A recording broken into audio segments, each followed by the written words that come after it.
Genesis chapter 16 verses 1 to 16. Now Sarai, Abram's wife, had borne him no children, and she had an Egyptian maidservant whose name was Hagar. So Sarai said to Abram, "See now, the Lord has restrained me from bearing children. Please, go into my maid. Perhaps I shall obtain children by her." And Abram heeded the voice of Sarai. Then Sarai, Abram's wife, took Hagar her maid, the Egyptian, and gave her to her husband Abram to be his wife. After Abram had dwelt 10 years in the land of Canaan, so he went into Hagar, and she conceived. And when she saw that she had conceived, her mistress became despised in her eyes. Then Sarai said to Abram, "My wrong be upon you. I gave my maid into your embrace. And when she saw that she had conceived, I became despised in her eyes. The Lord judge between you and me." So Abram said to Sarai, "Indeed your maid is in your hand.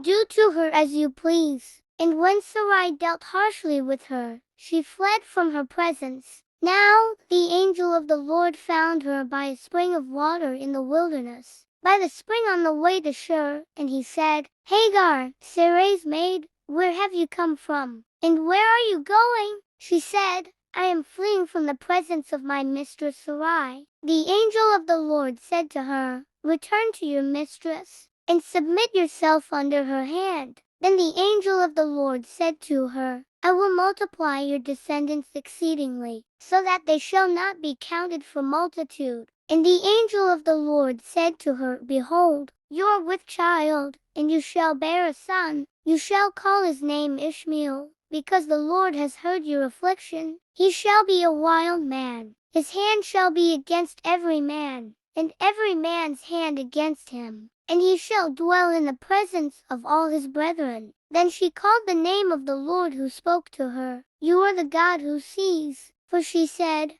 "Have I also here seen him who sees me?" Therefore the well was called Beer Lahai Roi. Observe, it is between Kadesh and Beer. So Hagar bore Abram a son, and Abram named his son, whom Hagar bore, Ishmael. Abram was 86 years old when Hagar bore Ishmael to Abram.